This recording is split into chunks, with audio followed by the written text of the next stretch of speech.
everyone, and welcome to another episode of You've Gotta See This, your guide to what's playing now. My name is Brad, joined by my co-host Blake. Blake, how was this week for you? Another week without actual theaters, and all we had was a kids' movie, so it wasn't too great. Yeah, this definitely left much to be desired this week. So let's just jump in with Trolls World Tour, which is available on digital rental right now. The heroes from the first Trolls movie must do what they can to save the world from being taken over by rock music trolls in this kids' movie. This one stars Anna Kendrick, Justin Timberlake, Sam Rockwell, Rachel Bloom, Ron Funches, James Corden, Kelly Clarkson, Anderson .Paak, and a ton of other people. Everyone does a pretty good job voicing their characters and singing, even though there is so much auto-tune over everyone's voices, it would be hard for anyone to sound bad. Sam Rockwell is the only standout in this movie for me. He plays a country music troll, and he seemed to be having a ton of fun with this role. The story is very, very familiar and plays on themes of togetherness in spite of differences, using different musical genres to represent different lifestyles and worldviews. And it works pretty well, but the charm starts to wear thin around the middle, and you can kind of guess exactly what's coming next in the movie. It should work pretty well for young kids, though, and it makes sense because that's pretty much who this movie is for. There's not a lot going on for adults in there other than a couple of jokes that are really bizarre. Some of them land, and some of them just kind of left me scratching my head as to what was going on. The jukebox musical aspect showcases the actors' singing talents, but I wish there was more original music in it because the original songs were really catchy and pretty good, but the jukebox aspect of the singing various pop songs to further the story gets really, really stale after a while.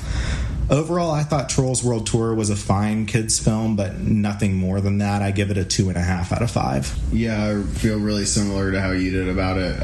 Like half the jokes land, or if that. Like that's being generous saying half the jokes land, because it's probably like more like 25% of the jokes land. The animation quality in this movie is not very good. That was one thing I noticed. The backgrounds and just like the textures and everything like that, like they're really not very good, and it's not very high quality, and it's really jarring, especially after just like rewatching Onward, because that's on Disney Plus right now.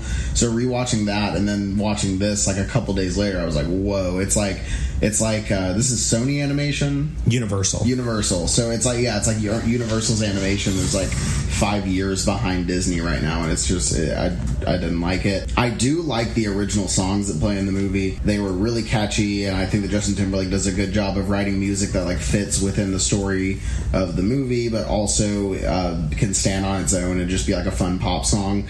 I think that's a strong aspect of the movie, but unfortunately there's barely any original songs. It's like mostly just covers. I think there's like 2 original songs if I counted. All the other ones I recognize. Yeah, but there's like a whole album, right, where there's like all original songs, but they only use like 2 of them in the movie.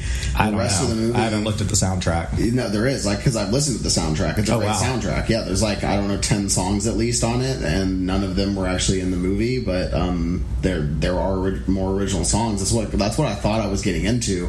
But then like 15 minutes in, after like the 14th cover of a generic 80s rock song that everyone's heard before, I was just like, what are we doing here? I think there's nothing like offensively bad in this movie, and there's nothing like horribly cringy. It's not like it's not necessarily even annoying. It's just all like subpar compared to what we're supposed to be getting in animation right now. I think that if you put this on and your kids want to watch it, like, your kids are probably going to have a good time. This movie does the thing, though, that I hate in animated movies, where it doesn't really like have anything to say other than like, maybe it's okay to listen to multiple genres of music, and like, okay, but I don't really understand like the greater message behind that or anything. It was just kind of like, I don't know.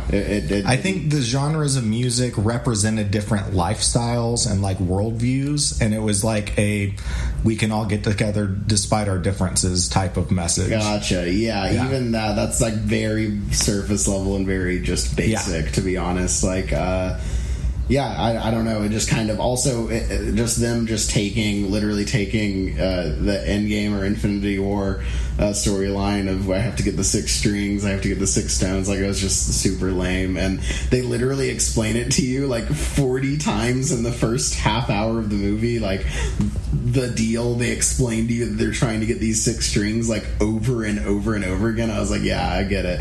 But again, it's for kids. I think it's fine if you're watching it with your kids. You're not going to be super annoyed, and you're not going to be like put off by it. It's fine. It's a 2.5 out of 5. It's just fine. Yeah, I would totally agree with that.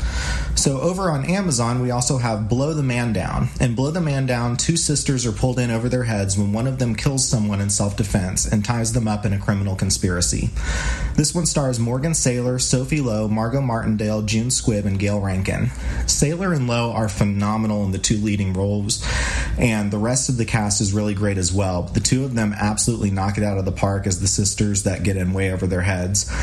But even more so than them, the number 1 standout here is Margot Martindale. She steals every single scene that she's in and just demands your attention. She gives one of my favorite performances that I've seen in any movie all year this year, and she is just a commanding just presence in this movie. The pacing is really great, and the movie's only 1 hour and 31 minutes with credits, so it just flies by. There are some great edge-of-your-seat moments as well as some good laughs to be had, even though the story is super dark. It has a weird tone, but not really in a bad way. It's just a very interesting tone. It's a very unusual film, and I liked it for that reason.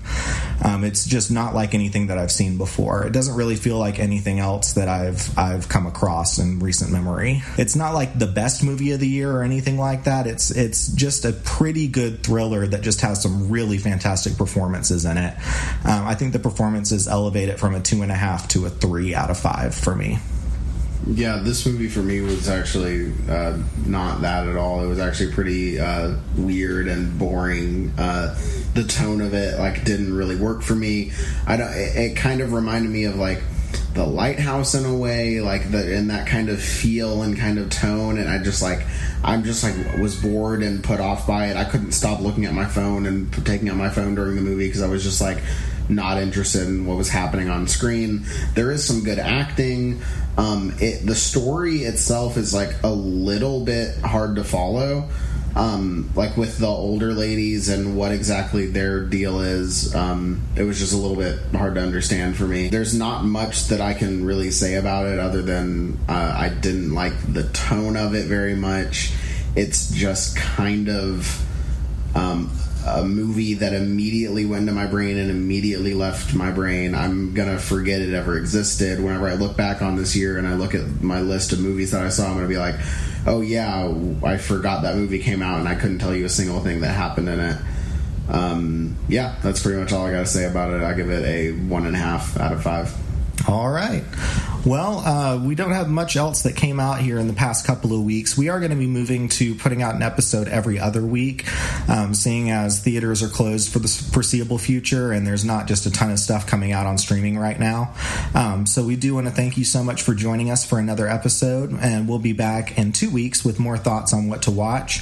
Till then, be sure to subscribe, give us a review, and we will see you next time.